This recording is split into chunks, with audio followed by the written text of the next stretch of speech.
Kyle, thank you so much for coming on to Startup Steroid and talking to me today. I'm really interested in learning about your company, Inccubator, and you have a really interesting background also. So I want to learn all about that Shark Tank, get into all of those stories.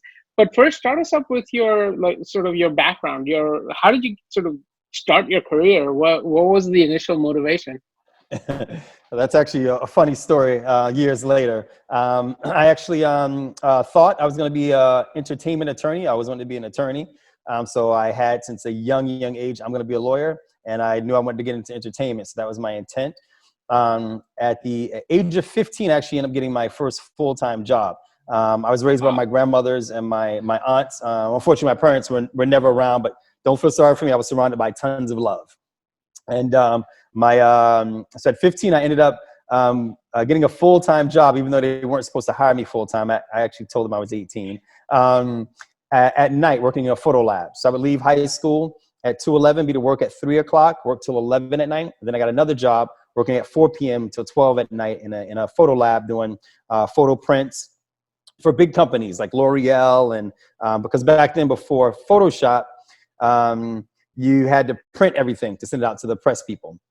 And so you'd be thousands of prints, 8x10s to send out for advertising for the newspapers. Now you just push a button. So I was the guy that did all of that. And lo and behold, while I was in college, my first semester, they asked me to train someone. And I was training this person on how to pull the magenta and pull the cyan and do all the different colors. And somebody told me that this person was making more money than I was. And I did not believe them. And lo and behold, I came to find out it was true. The person was making 25 cents an hour more than I was, and I was training them. I was completely and utterly devastated because I really put my all into the company. I believed in the company believed in me. So I thought, and I couldn't understand how they could pay someone more than me that I was training. And so with that, I took all my credit cards that I had just acquired in college. And I was like, you know what? I'm going to set up my own photo lab. And I set up my own photo lab. I bought the lab equipment used, and I turned my 1-bedroom into a photography studio and a photo lab at the age of 19. And pretty much never looked back. By the following semester, the business had taken off, and I was making enough money to do very well. And I stopped college and continued with my photography and photo lab business. Fantastic. Wow. What an amazing story. Starting a full-time job at age 15. I was barely playing video games when I was that age. So kudos to you, man. That's awesome. So keep going on that story. Tell us how the photo lab sort of evolved and that first business actually became a business, right? Yeah. Well, I would go around during the day meeting clients, trying to get clients, and at night I would do all the photo lab work. Then while I was working at those companies, I would actually go help someone with photography. I was carrying their bags and changing the film in the Hasselblad and all that stuff. And so I learned photography. So when I opened up the lab, I also opened up a photo studio. And so it got really interesting. My two big accounts, one was EMI Capitol Records. They had 5 record labels under them. And the other one was the New York Times. And I used to start hanging out with some of the people who I was doing business with.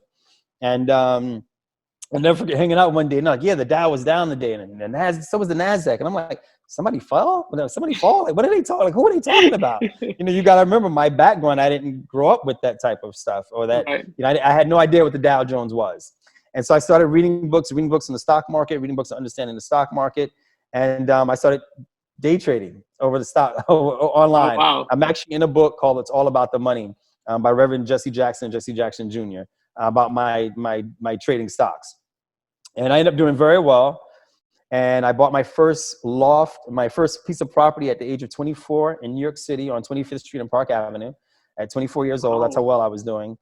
And at 26, I was like, wow, more people need to know about this. I never knew about the stock market. Here I am. I did this well. And, coming from the projects in Brooklyn, I knew nothing about this stuff. So what can I do? And I came with the bright idea that I was going to start a magazine. Now, the funny part is that I had never written an article before in my life, never worked at a magazine company. But at 26, I was like, I'm going to start a magazine. And I launched Envy Magazine, New Vision in Business, become an extremely young publisher of a national publication. When I launched It launched to extreme fanfare. Actually have stuff still hanging up here from Advertising Age, New York Daily News, Crane's Business Magazine, talking about Envy, which was new vision in business for urban professionals, entrepreneurs, and forward thinkers. And we discussed issues like understanding the stock market. What's the difference between a stock and a bond? So we talked to you from a how-to perspective, not from a position like you already knew.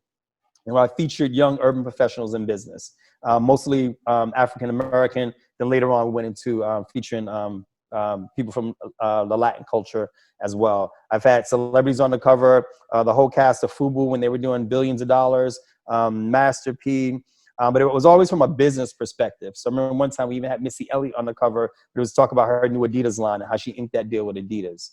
Nice. And so that was at 26 years old.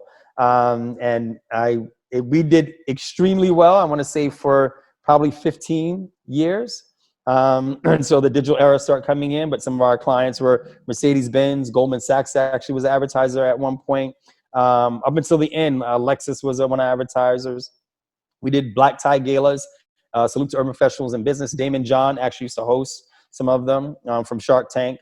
They were black tie galas. I rented out the New York Stock Exchange one year. I rented out the Waldorf Astoria one year. And we would give out awards to urban professionals at the top of the game in business.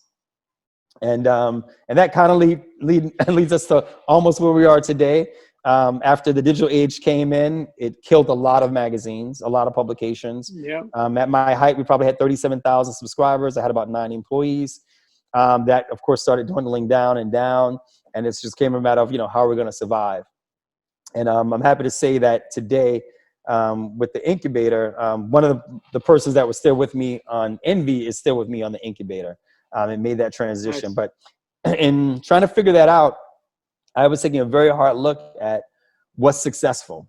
And I saw a lot of magazines fail going online, and they look like blogs. I actually didn't even like the way they look aesthetically. And so I was like, what's successful? I took a look at Facebook, worth 800 billion. Took a look at Instagram, worth 160 billion. Took a look at YouTube, worth 180 billion. Took a look at LinkedIn, that was purchased from Microsoft for 28 billion. And I was like, okay, that's the model I want to follow. There's something there. And then I realized there was a big issue with content creators being able to generate revenue. So I'm like, if I take all that and then add that element, I can be onto something really special. And so that led to me beginning to create the Incubator, which is an all-inclusive multicultural media and social networking platform. Fantastic. That is definitely a mouthful. So let's break that down for people. Yeah. Let's start with the magazine side first. Hey, we're going to stop for 1 second. Adjust your right sleeve for me. It looks kind of weird, so I just want to make sure. Okay, we'll cut this part out. Yeah, that's good. Better. All right. Yeah, let's start with the magazine aspect of Envy, because I think that Envy magazine, but the Incubator. Now that we're talking about the company, let's talk about how the publishing industry is sort of going away, but now it's online publishing is becoming a bigger industry. What's the initial idea behind magazines and how bringing them on your platform? Let's start with that story, and then we'll get into all of the social media and other aspects of it. Okay. So the part of just moving the magazine online? Yep. Yeah. So with the dying age of print media and it moving online, you had to figure out a way to, if you were going to live, to move it online successfully. Right. And that was, I cannot tell you by any stretch of imagination that was the easy decision or easy to figure out. A lot of magazines have failed. One of the most famous ones in my network was Ebony magazine. It was one of the largest African-American magazines, and it completely died, and the ink couldn't pay writers. Advertisers were fleeing print magazine and going online, so I had to figure out a way to try to do it successfully. And what I did was I looked at case studies of what was successful, which were the Facebooks of the world, worth 800 billion, the LinkedIn purchased for 28 million by Microsoft, the YouTubes of the world. And so I wanted to follow that model, but add the element of cultural content channels, magazines to that platform, and marry the two, which had never been done before, particularly in the way that I envision it, and I believe the way I've done it in the end.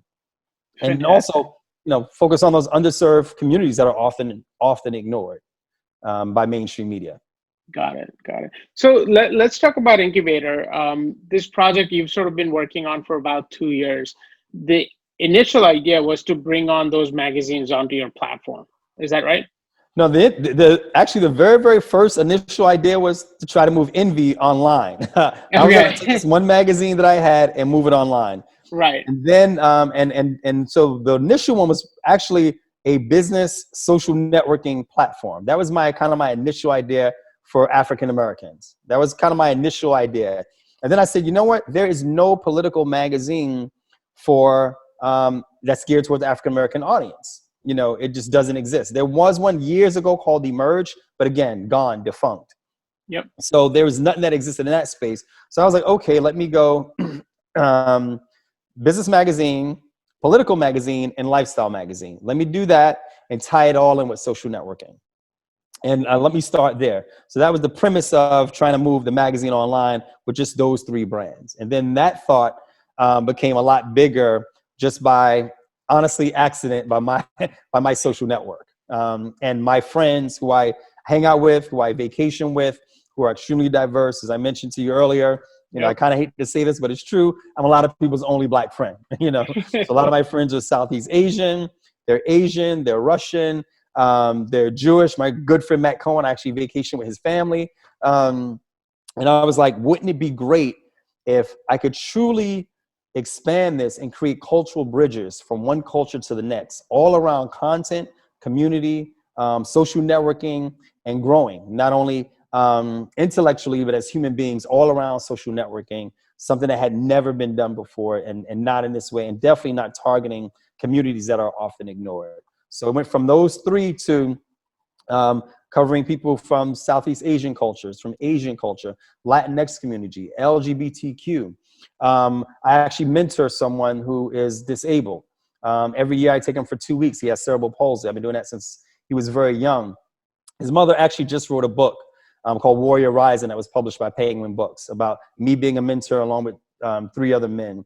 And so, again, you look at the people with disabilities who are doing some amazing things. Again, a whole market segment that's ignored. So imagine now putting all of them on one platform around content that's inspirational and aspirational, and we can social network, connect, network, build, and grow. So it went from this one idea of how do I make sure Envy survives into, wow, I can really build bridges and make a difference. Right, right. You really found that, I guess, those niches that were underserved, and now you can bring all of them together with the content and then community aspects of it. So let's talk about the community aspects a little bit. We understand the content piece. You know, you ran a successful magazine, so we know you can get that down pat.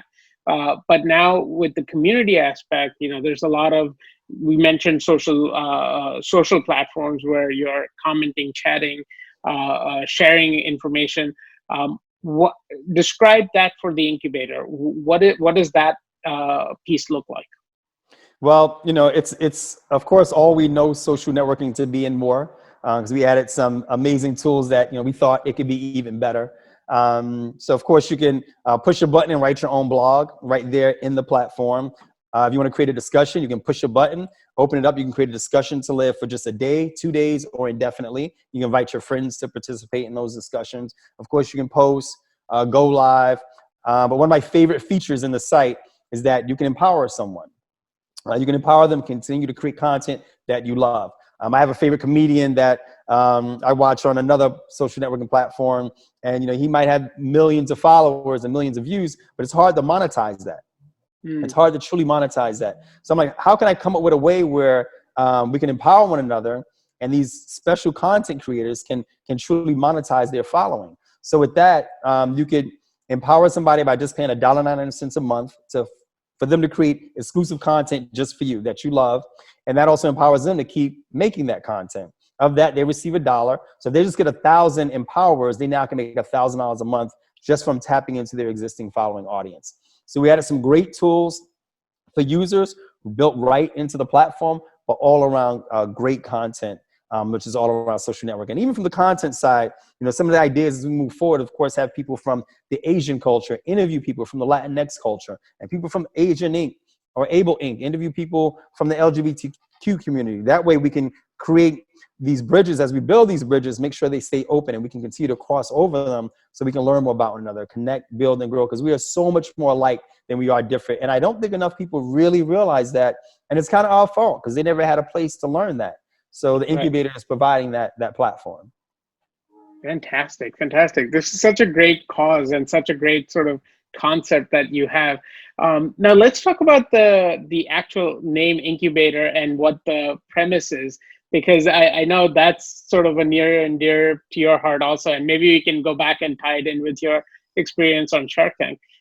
Tell us what the idea behind that name is and what you're hoping to achieve, that big vision. Well, the incubator is just about being inclusive, and it incorporates various cultures all on the platform. And it's all about content, community, and culture. So that's why I came up with the name Incubator, you know, and a lot of people, you know, if you're not in business, a lot of people, when they think about incubator, you think about babies and growing. You always think about growth. You know, you take that time in the incubator, you know, to grow. And, you know, that's what this is. You come into the incubator, you can do all the other things you do, but you're growing, you're learning. And hopefully we always have a desire to constantly learn and grow and to be inclusive. You know, we all want to be included, you know, right. No matter what, and no matter if you have $1 or $1 billion, at the end of the day, you just want to feel included, like you're part of something. Part of something big, yeah. Yeah, so that's where the name inspiration for the incubator came. We shortened it for the app. We call it the Inc. And so we hope that catches on, like, hey, you on the Inc? You know, so we hope that catches on from there. Got it.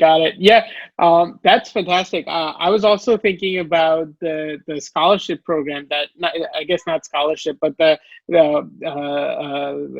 investments in the investment program that you were thinking about, because I know in the investment community, incubator also has a different meaning. You know, supporting the next generation of entrepreneurs. Tell us a little bit about that. Yeah, well, I think it's extremely important that we all give back. Particularly that, you know, if we've made a little something of ourselves here. So growing up poor in the projects of Brooklyn, you know, honestly, my cousin and I, we literally used to go, I remember looking in trash cans to get cans out, then hide them, and then take them early in the morning so our friends wouldn't see us, you know, cashing in the cans for money. So you grow up in this environment, and I really believe that when you get successful, you really forget how much $1,000, $2,000, $3,000 means to that young budding entrepreneur that comes from tougher circumstances. So what I wanted to do was, knowing that, you know, going by my own life, when I was building up my photography business, I used to rent equipment from this place called B&H Photo, and because I couldn't afford the camera equipment, so I would go rent it, shoot the job, then take it back. And honestly, if somebody had loaned me or invested in me $3,000, it would have made such a difference. I could have went and bought the good camera with the nice light, and I wouldn't have to go rent it and return it and lose that money and the time it takes. So what I want to do is create a program where people where $5,000 will make a difference in their business can come to the incubator, upload a video, let me know how to make a difference. I'll fly out, meet with them, ask them what keeps them going, make them start the business. And I would also share that content on the incubator. Hopefully other people will support them as well. And then eventually every quarter, invest up to $5,000 in one of those businesses. And I think that's very important because, as I mentioned to you earlier, I happened to make it on Shark Tank. And, you know, most people coming from those communities will never have that opportunity. You know, they want you to have, you know, a huge business plan. And honestly, I say this, actually, there's a real statistic that says it's harder to get on Shark Tank than it is to get on Harvard University. Wow, you know, okay. So it's easier to get into Harvard than it is to get on Shark Tank. That's how small the percentage of people who apply actually make it onto Shark Tank. So I know most of the people coming from the underserved communities will never have this opportunity. So imagine creating a place for them where, hey, you know, I'm a t-shirt designer, but I know that the printing machine I can have in my house costs $4,000. I already have some business, but I got to send it out to t-shirts. If I have $4,000, it makes such a difference. So I want to invest in those type of people that have the grit, the grind, and you know, and give them a shot as well as the people who have, you know, are making revenue and going after the $100,000 and $200,000. So I definitely want to be inclusive in that way as well. Absolutely. That's such a fantastic idea. And you're a serial entrepreneur. So you sort of have this mindset that, that hustle mindset where you're like, go, go, go. And, you have something, let's make something out of it. I think you're the perfect person to sort of execute on an idea like that. So again, really well done. With the incubator, let's talk about now the platform is essentially built out. You've been working on it for a couple of years now. You're launching, I think very soon, as soon as the app gets built, right? So I Yes. think it's just one or two pieces that are missing. Once you launch, what's the plan for the next 12, 24 months? Where do you see this going? Yeah. Well, the plan is genius, if I do say so myself. Absolutely. I love our launch strategy. So out the gate, we've done a couple special things. One is we are featuring 24 movers, shakers, and influencers for every single one of our content channels. So that'll be 24 for Asian Inc., 24 for Latinx, 24 for LGBTQ. These people are movers, shakers, and influencers in their own rights, in their own communities, and collectively they have a following of over 10 million. So this is strategic, of course, not only to highlight the best and brightest of those communities, but also that they share in their network and share their stories. Because at the end of the day, Instagram is never going to do a profile on them. Facebook is never going to do a profile on them. If anything, they're going to use their followers to sell them ads and generate revenue off of them. And that's what's so special about the incubator.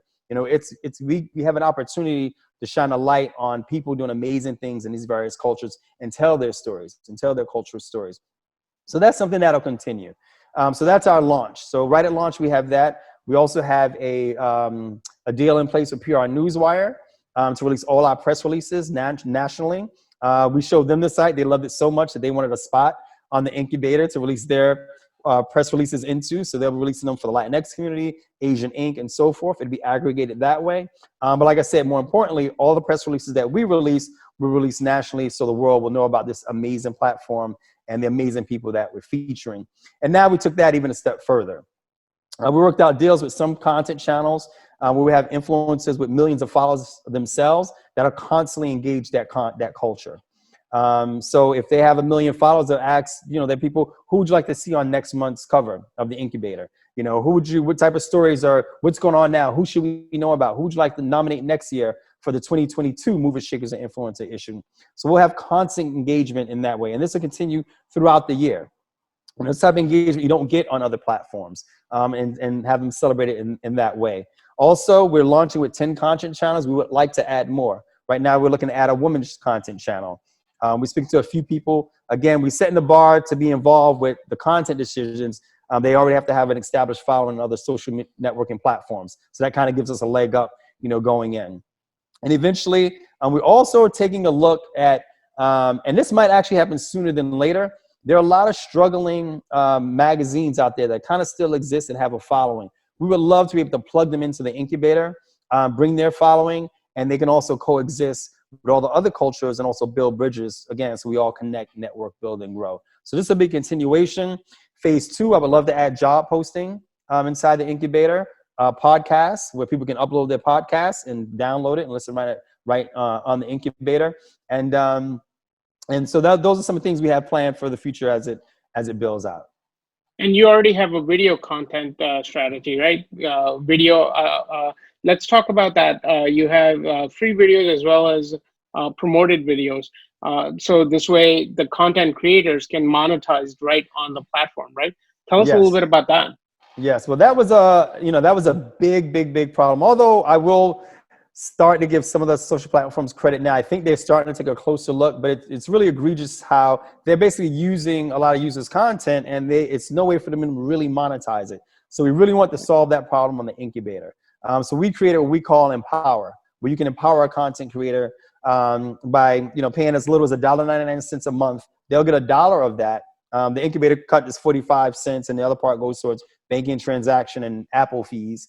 But it greatly empowers content creators a way to turn their followers into empowerers so they can earn monthly revenue. So let's just say you're a chef and you love cooking up dishes. You can post all the free videos you want right there on the incubator, just like you do on YouTube. But let's say you can ask your followers to empower you and give them special dishes or special recipes for that $1.99. And you can post that up in the Empower section. And when they click on it, it'll ask them to pay the $1.99. They'll get $1. So it's a great way for content creators and influencers to generate revenue. And we actually shared that with a few people. And a lot of people are actually really excited about the simplicity of the way we created that and the elegance and how we incorporated it into the entire platform. Absolutely. And it's not $1.99 per video. It's $1.99 per month. Yes, it's a per month. Which is awesome. So content creator can share many, many videos over the course of a month for, essentially $2, which is not a huge fee to pay, right? Exactly. Not at all. And the great thing about it is, even if you have, let's say, 10,000 followers and only 1,000 are empowering you, you're still making $1,000 a month. That's renting a lot of places in a very nice car in any place. Right. So it creates a simple way to, and there's nothing wrong with asking your followers who already like you anyway, hey, come and empower me. Empower me to do more stuff, to do bigger stuff, to make exclusive videos. And one thing I can say about culture, that when people really feel connected to someone and to culture, they have no problem, supporting them and empowering them in this way. So I think that's going to be a very large part of the site as well. Absolutely. And I love this, the combination of content with monetization, because there are other platforms like Patreons and things like that, but this kind of social community aspects are not necessarily available there. So that's a really interesting vision that you've sort of created for Inccubator. So I'm really excited. Oh, thanks. Believe it or not, and this is a true story, I came up with this concept before Patreon. So when they came about, I was like, but I'm proud of them. I believe they're worth, last time I looked up, I think it was worth $1.2 billion of valuation. So I'm proud of their success. But not by any stretch of the imagination are the tools that they offer comparable with what we've done with the Incubator. Exactly. Now let's talk about the big vision, the 5-year, the 10-year. Where do you hope to take this? Is this going to be the next BET? Is this the next MTV? What's the grand vision for this? Well, absolutely. There's a couple of things I have in mind, but definitely the big thing is to be able to build out, almost like a Comcast or a Viacom. You have your different content channels. You have your personalities. You have your hosts for different things. You have your hosts going to the Latinx restaurant, talking to the chef. So you have all those components because we have the video component. We have the discussions component. We aggregate all the magazines and the covers. So yes, I want to build these out as much as possible. And I would really, really love to create some type of incubator experience in person, of course, after COVID is over, where all these cultures really come out and celebrate one another. Can you imagine an event where, you have your Southeast Asian night and your Latinx night and, your LGBTQ night, and it's a huge celebration of culture all in one place. And, we don't get to do that. And before I started on this path, after I believe I told you a story about Holly and my friend when I was there with 3,000 Southeast Asians and we throwing colors at one another. I had never heard of Holly before in my life. Holy. I gotta remember that, holy. I really started doing more research and I started going to my friends. I'm like, can you put up your Facebook? Can I take a look at it? Like, what do you want to take a look at it for? I'm like, I want to see who your friends are. I was really doing this to my friends. And most of our Facebook feeds look like us. And there's nothing wrong with that. There's really nothing wrong with that at all. But we don't get to take a step into other cultures and see what it's really like so that we really learn. And I think also that makes it a lot less scary, when you know a little bit about someone else's culture. I often like to tell this story of, the Great Wall of China. Everybody, the story. People put it on their bucket list. I have to see it. One of the great 7 wonders of the world. But nobody's heard of the Great Wall of the city of Benin. That was built by the Edo people of Africa. That's actually 4 times larger than the Great Wall of China. These stories don't get told. And I think in telling them, it makes things much more palatable, much more, belonging to one society and much better overall. So, that's kind of, I would like to just obviously see it grow. And then, at the end of the day, from a business perspective, I wouldn't be mad at all if Apple came along and said, hey, you did a great job here. We've been looking for a multicultural social networking platform. Or, honestly, Time Inc.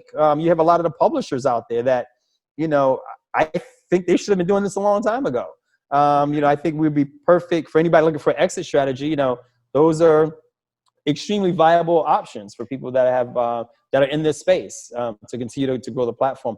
I would hope that it always stays somewhat minority owned, because I think it's just something extra special about that. It's a special connection to community and culture. So, ideally, but I would love to partner with a major company to make this even larger and huger. And, if the check is right, take it, do as you will. I'll go to the next thing. So I'm just speaking candidly and truthfully. Absolutely. Yeah. And you have that entrepreneurial streak. So, there's always the next idea. Yes. Fantastic. No, Kyle, thank you so much for coming on today. I really appreciated learning your story and sort of talking through it. I think that was super helpful. And I'm sure a lot of viewers out there are going to sort of, learn this and want to learn more about it. So if you're an investor, make sure you come on to Startup Steroid and sign on, and you can see the entire profile. You can see the product demo. You can see everything in one place. So you can learn more about Kyle and get connected if you need to. So we'll be happy to. So we went through a lot of different pieces of your story. Did I leave anything out? Is there anything else that I should have asked you? No. I mean, you did an excellent job. I appreciate it. You did an excellent job. Excellent job. Thank you. Okay, fantastic. So let's continue the conversation, and to the extent if we can get you the resources you need to sort of continue on this journey, we'll certainly try to do that and keep supporting you in any way we can. Thanks, Kyle. That would be super amazing. I appreciate it. Absolutely.